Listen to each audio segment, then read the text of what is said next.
Okay. Smayo kung kuan bago ni mayon nang ihayaan lo sir. Right, shout out. Shout out busing.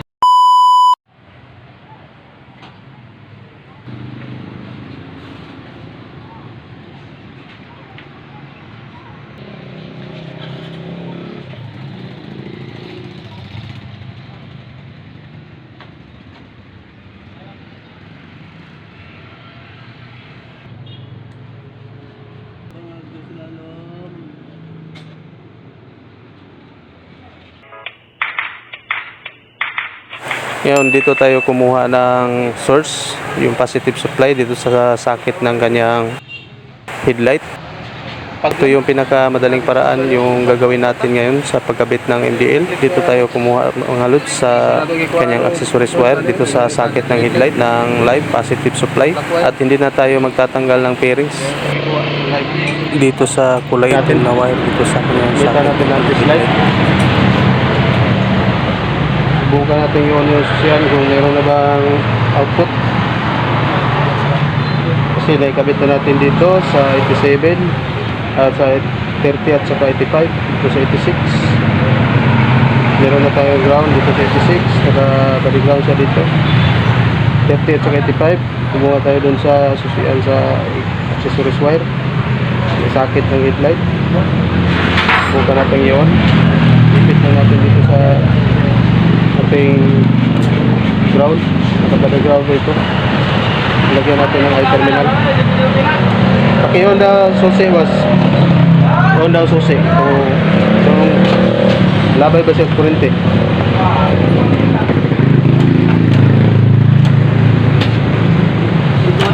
Okay. Grabe. Pati signal light oh. Siga pati signal light. Okay na. Off daw. Gana na itong relay, ready na siya. Lalo siya pundo kurente. Pero ako ang gihok na. Muna itong butahan sa common wire sa ato ang three-way switch. Labay na gini sa suga. Mga lods, ayan. Ang ginawa natin dito ay pinag-isa natin yung parehong kulay dito sa dalawang ilaw. Mula dito, pero dito sa kabila. Yan, nilagyan ko na ng electrical tape. Nabalutan ko na dito sa kabila. Yan, yung mga parehong kulay pinagdugtong natin. Nilagyan natin ng extension na wire kasi maikli lang siya. Dito lang siya hindi siya abot. Yan, yung kulay pula, pinagsama natin dito sa kulay pula dito sa kabila. Yung kulay dilaw, pinagsama rin natin dito. Yan. Dinugtong rin natin yung kulay itim dito sa kulay itim din na wire.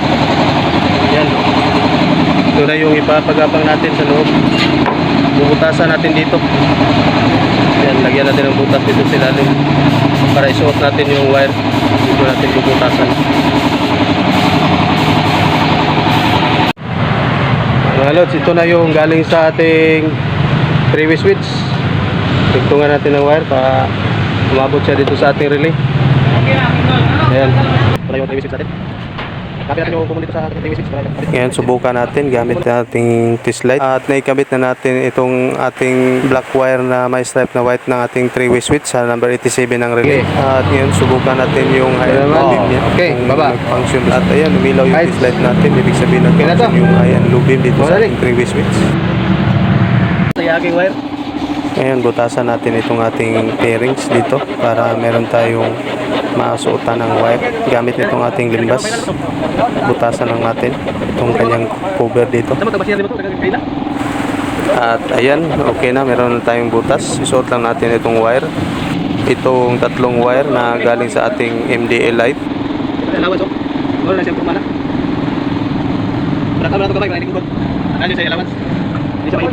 At para panigurado na hindi talaga maipit yung wire na isusot natin, dagdagan natin ng kunti, palakihin natin ang butas. Okay na, hindi na to maipit itong tatlong wire kapag pinigpitan natin yung kanyang tornilyo dito sa kanyang pairings. At gumamit ako ng isang wire dito na panghila dito sa tatlong wire.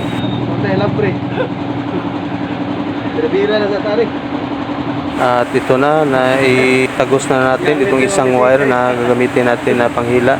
Ngayon, tali lang natin dito sa dulo ng tatlong wire. Tapos hilain lang natin pataas. Kailangan nating hilain itong tatlong wire dito galing sa ating ilaw dito sa MDL para may lapit natin dito sa ating 3-way switch.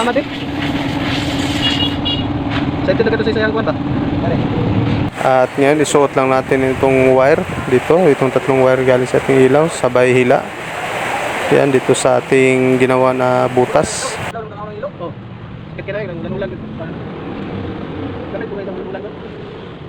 Ayan, okay na, naipasok na natin yung tatlong wire at ayan, malinis ng tingnan, dinalata. Lagyan lang natin ng cable tie mamaya o plastic tie. At ito na yung butas niya, oh. Ayan, napakalinis tingnan. Ngayon tanggalin lang natin yung isang wire na ginamit natin na panghila dito. Okay, hinila natin ang wire. Tapos nilagyan natin ng palatandaan yung ground, oh.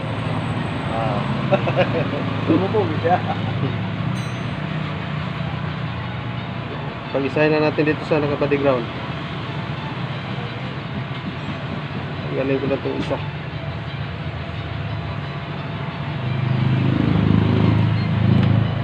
Yan. Unahin natin dito sa kanyang 3-way switch. Ito yung ground, ito yung nilagyan natin ng palatandaan. Pero sa kanyang ilaw, tapos ito yung patungo sa ating 3-way switch. High and low beam. Ito wala palatandaan. Yan. Ito yung ipapagapan natin. Kuntik ng pagkamalan na sira yung 3-way switch. Hapit yun. Wiring on, guna niya ako ang tester.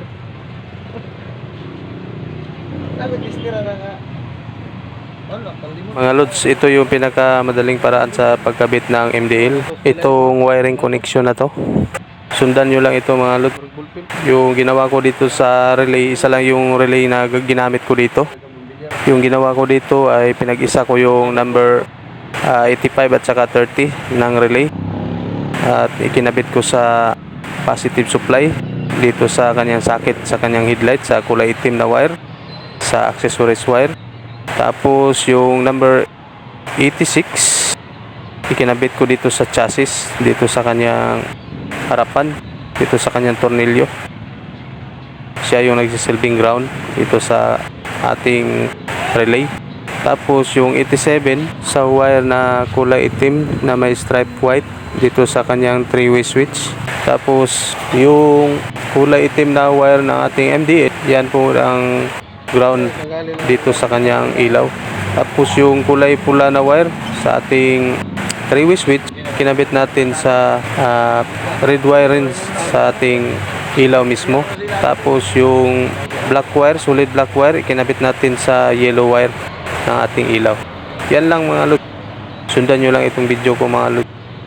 At makakatulong po ako. At saka pinag-isa ko yung ground dito ng ilaw, yung kulay itim na wire sa ating MDL, sa ating ilaw. Dito ko siya inipit sa number 86 rin ng ating relay. Pinag-isa ko siya mga lods dito sa nilagyan natin ng terminal I dito sa kanyang tornilyo.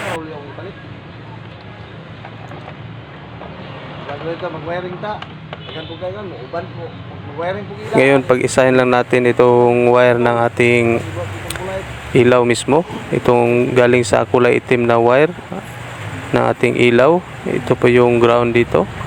Tapos pag-isahin lang natin dito sa number 86 ng ating relay. At tapos ikabit lang natin dito sa tornilyo. Ayan. Inipit na natin itong wire gamit itong ating terminal I. Nilagyan ko to ng terminal I para hindi kaagad maputol yung wire na inilagay natin sa body ground. At itong number 86 na wire na galing sa ating relay, ito po yung nilagyan natin ng I-terminal kasi ito yung nagsisilbing ground ng ating relay. Kasi hindi gagana yung relay natin kapag walang ground.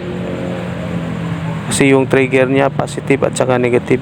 Yung ground, yan yung nagsisilbing negative. Kasi kailangan talaga ng positive negative supply dito sa relay para magbato siya ng kuryente para gagana yung ating relay. At ayan, ay kabit na natin at pag-isa na natin yung wire ng ating ilaw, yung kulay itim na wire at saka yung galing sa 86 ng ating relay. Tapos inipit natin dito sa chassis. Ayan, lagyan natin ng tornilyo. Ngayon, bago natin i-organize to, bago natin lagyan ng electrical tip at saka plastic tie, subukan muna natin. Light check ta, light check. Okay. Kinakabahan pa. Gana ba kari? Ayan. Gana ba dahil? Gumagana naman pala. Medyo kinakabahan tayo mga lods kasi first time natin ginawa itong wiring connection na to. At ito na, tapos na natin na ikabit lahat yung wiring connection. Ito na yung ginawa ko dito lahat mga lods. At ipapakita ko sa inyo ito.